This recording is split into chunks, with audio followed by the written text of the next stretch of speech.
एरो विशाल छारो एरे बाऊ एने एने सुन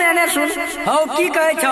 आ देख की भेलौ रे देखै छ थोर मुंह सुखाल छ आ टांग में चप्पल ने छ गाल लाल केना भेलौ रे ओ कक्का चप्पल के नहीं पूछ त जिंदगी बर्बाद हो गेल आ की भेलौ